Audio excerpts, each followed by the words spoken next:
Hello दोस्तों, आज Lucent note का सेकंड वीडियो लेकर आया हूं। अगर आप फर्स्ट वीडियो नहीं देखे हैं तो जाकर देख लें। उसमें हम इतिहास के प्राचीन इतिहास के दो टॉपिक कवर किए थे, धर्म ग्रंथ और ऐतिहासिक ग्रंथ। और इसमें भी दो टॉपिक कवर करने वाले हैं। पहला विदेशियों का विवरण और दूसरा है पुरातत्व संबंधी साक्ष्य। विदेशी यात्रियों से मिलने वाली प्रमुख जानकारी आज हम पढ़ने वाले हैं, और पुरातत्व संबंधी साक्ष्य से मिलने वाली जानकारी दोनों पढ़ने वाले हैं। और आगे है प्रागैतिहासिक काल, तो उसको हम अगले वीडियो में लाएंगे।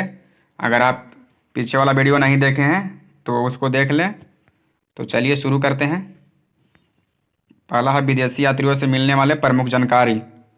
तो चलिए शुरू करते हैं। यूनानी रोमन लेखकों को हम पहले देखेंगे। यूनानी रोमन लेखक में पहला आ जाता है टेसियस। यह ईरान का राजवैद्य था। टेसियस क्या था? तो ईरान का राजवैद्य। टेसियस था ईरान का राजवैद्य। और दूसरे स्थान पर आ जाता है हेरोडोटस। हेरोडोटस है जिसे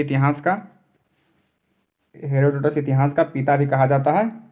हेरोडोटस को इतिहास का पिता भी कहा जाता है।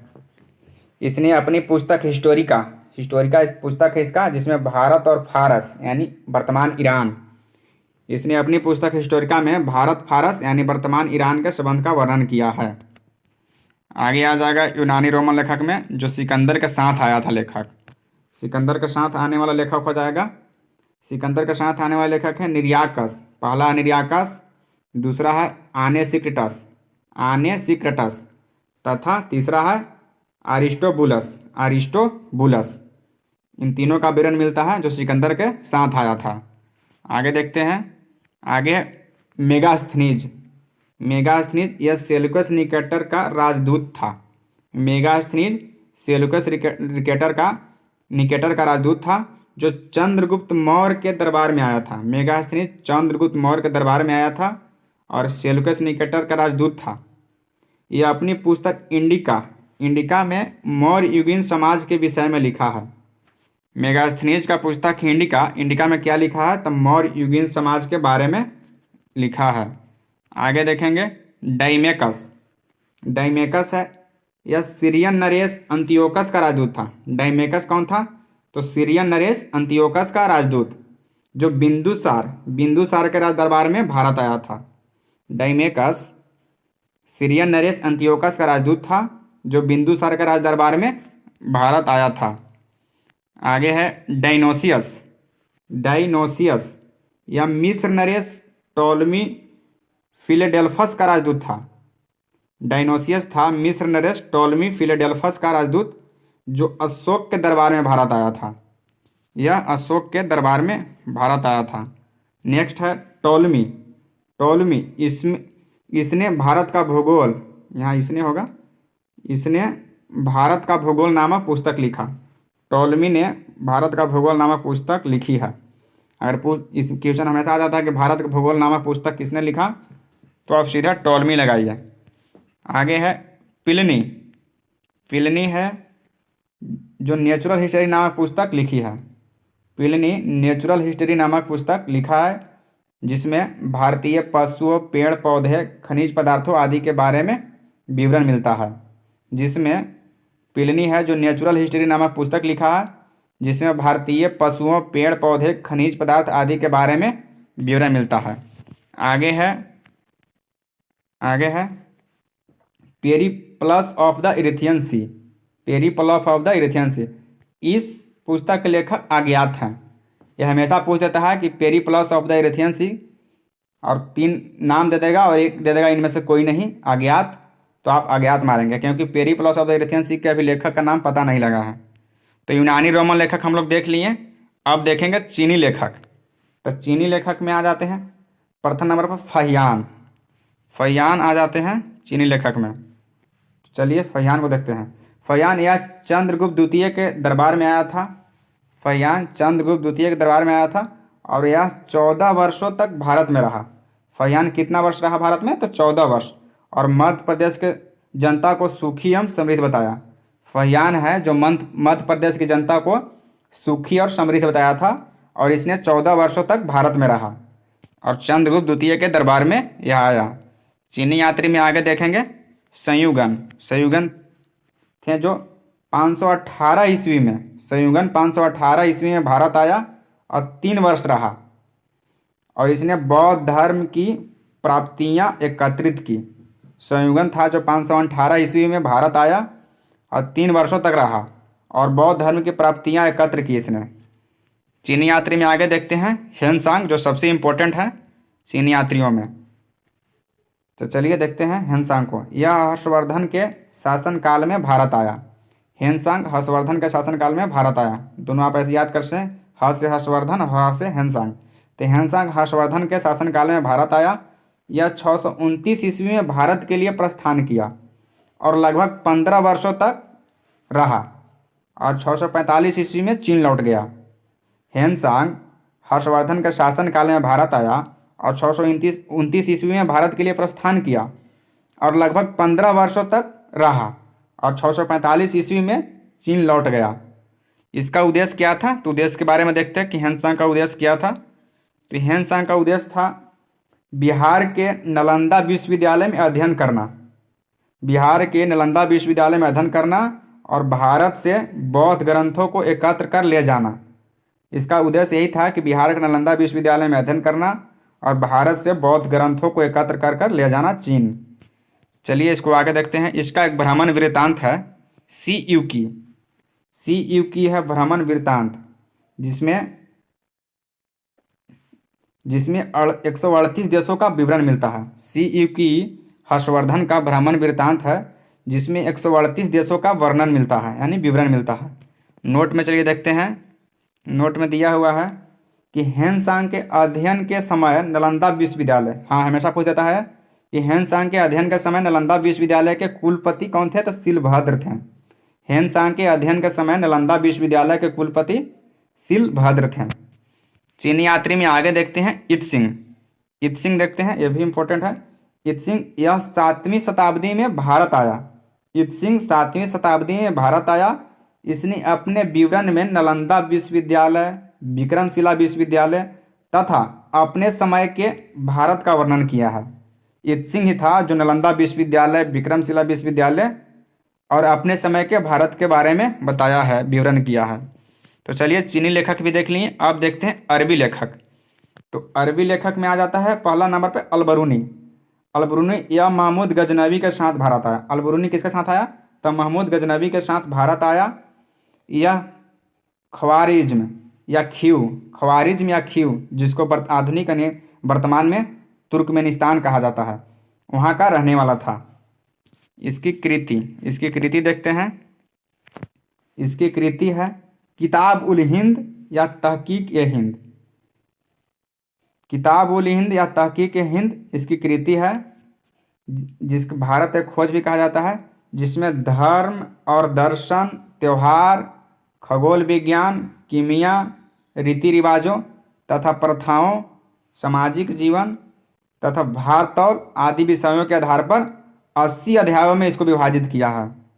किताब उल हिंद या तहकीक ए हिंद, इसमें धर्म और दर्शन, त्योहारों, खगोल विज्ञान, कीमिया, रीति रिवाज, प्रथाओं, सामाजिक जीवन तथा भारतौल आदि विषयों के आधार पर इसको 80 अध्यायों में विभाजित किया है। आगे देखते हैं इब्न बतूता है, अरबी लेखक में नेक्स्ट है इब्न बतूता। इसने अपनी अरबी भाषा में अपना यात्रा वृत्तांत रेहला लिखा है। इब्न बतूता अरबी भाषा में अपना यात्रा वृत्तांत रेहला लिखा है। इसमें 14वीं शताब्दी में भारतीय उपमहाद्वीप के सामाजिक तथा संस्कृति के विषय में जानकारी मिलती है। रेहला में क्या मिलता है? तो रेहला इब्न बतूता लिखा है, इब्न बतूता अरबी भाषा में। इसका यात्रा वृत्तांत है रेहला। उसमें भारतीय उपमहाद्वीप के सामाजिक एवं संस्कृति के विषय में जानकारी मिलती है। नोट में देखेंगे, नोट में क्या है? नोट में है कि 1333 ईस्वी में दिल्ली पहुंचने पर इससे प्रभावित होकर, किससे? इब्न बतूता से प्रभावित होकर मोहब्बत बिन तुगलक ने इसे काजी या न्यायाधीश नियुक्त किया। न्यायाधीश उसी को बोलते थे, काजी को। तो इससे इब्न बतूता से प्रभावित होकर मोहब्बत बिन तुगलक ने इसे काजी या न्यायाधीश नियुक्त किया। 1333 में। उस समय मोहम्मद बिन तुगलक ही था दिल्ली का सुल्तान। और दिल्ली पहुंचने पर आगे देखते हैं अन्य लेखक। अन्य लेखक में आ जाता है यूनानी रोमन लेखक देख लिए, चीनी लेखक देख लिए, अरबी लेखक देख लिए।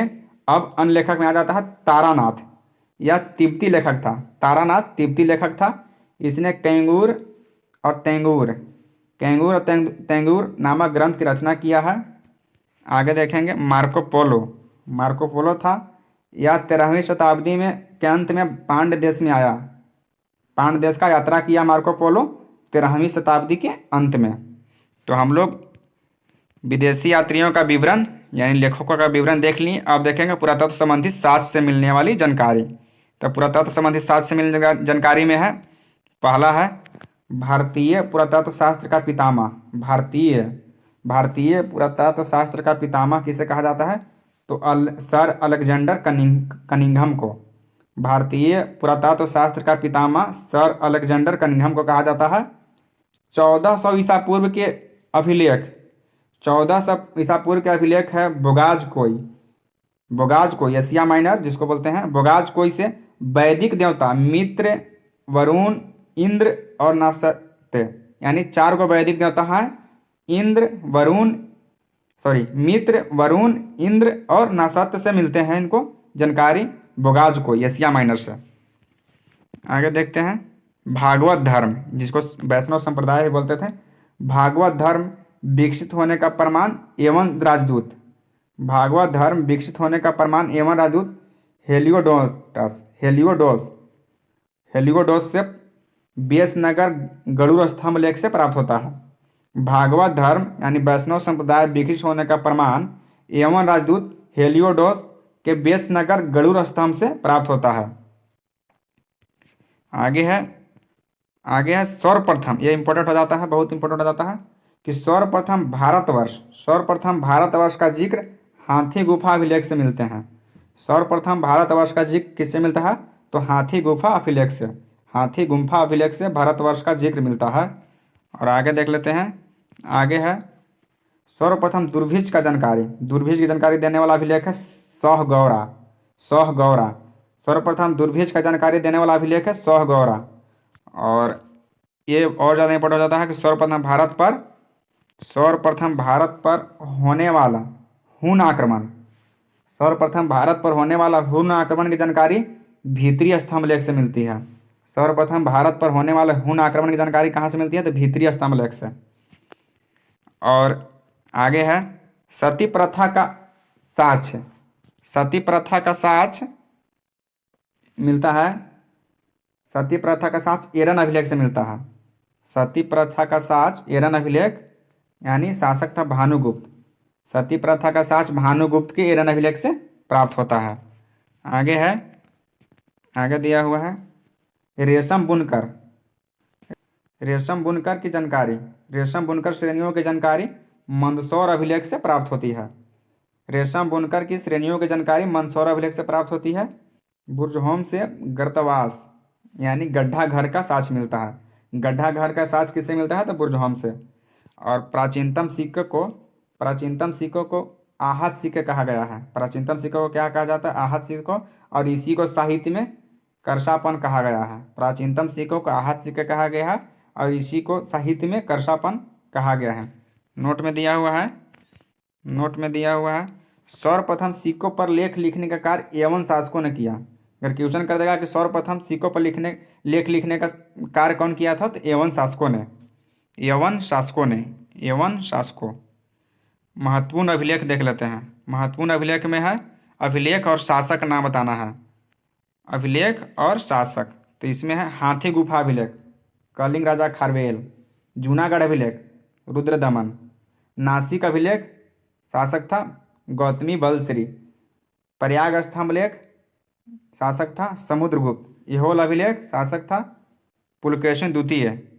मंदसौर अभिलेख शासक था यशो बर्मन।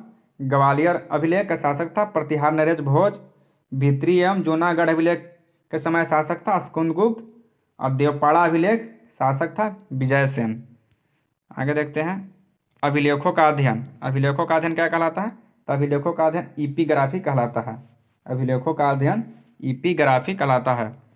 आगे है कि समुद्रगुप्त की सिक्कों पर बिना बजाती हुई तस्वीर से उसको संगीत प्रेमी होने का साक्ष्य मिलता है। समुद्रगुप्त की सिक्कों पर बिना बजाती हुई तस्वीर से उसे संगीत प्रेमी होने का प्रमाण मिलता है। यानी समुद्रगुप्त के सिक्के पर बिना बजाते हुए तस्वीर किसका है? तो समुद्रगुप्त का, और इसी से उसको संगीत प्रेमी होने का प्रमाण मिलता है कि वो संगीत प्रेमी था। आगे देखते हैं अरिकमेडु। अरिकमेडु से रोमन सिक्के प्राप्त हुए हैं। रोमन सिक्के कहाँ से प्राप्त हुए हैं? तो अरिकमेडु। आगे है उत्तर भारत में मंदिर की कला शैली नागर शैली, और दक्षिण भारत में मंदिर निर्माण का कला शैली है द्रविड़ शैली। उत्तर भारत में नागर शैली और दक्षिण में द्रविड़ शैली, द से दक्षिण, द से द्रविड़। और दोनों शैलियों का सम्मिलित रूप बेसर शैली कहलाता है। दोनों शैलियों का सम्मिलित रूप बेसर शैली कहलाता है। आगे है पंचायतन। पंचायतन शैली भी होता है। इसका शब्द मंदिर रचना शैली से संबंधित है। एक हिंदू मंदिर, हिंदू मंदिर पंचायतन शैली तब कहलाता है जब मुख्य मंदिर 4 सहायक मंदिरों से घिरा है। पंचायतन शैली तभी कहलाएगा जब मुख्य मंदिर है जो 4 सहायक मंदिरों से घिरा है। 4 सहायक मंदिर अब एक मुख्य मंदिर, 5 हुआ, इसलिए इसको पंचायतन शैली बोलते हैं। पंचायतन शैली का कुछ हम उदाहरण देखेंगे। पंचायतन शैली का उदाहरण है कंदारिया महादेव मंदिर जो खजुराहो में है, बरमेश्वर मंदिर भुवनेश्वर, लक्ष्मण मंदिर खजुराहो में ये भी है। तो चलिए मेरा आज खत्म हो गया विदेशियों का विवरण और पुरातत्व संबंधी साक्ष्य। नेक्स्ट वीडियो में लेकर आऊँगा प्रागैतिहासिक काल नेक्स्ट वीडियो में लेकर आऊँगा। तो चलिए वीडियो अगर अच्छा लगा हो तो लाइक करें, सब्सक्राइब कर लें, शेयर कर लें, और कुछ ना कुछ वीडियो में डेली इम्प्रूव करूँगा। आज करीब उससे ज़्यादा बेहतर वीडियो है, क्लियर दिख रहा है, और वीडियो अच्छा लगा है तो आप शेयर कर लें, अपने दोस्तों के पास भेजें। चलिए मिलता हूँ नेक्स्ट वीडियो में, तब तक के लिए जय हिंद।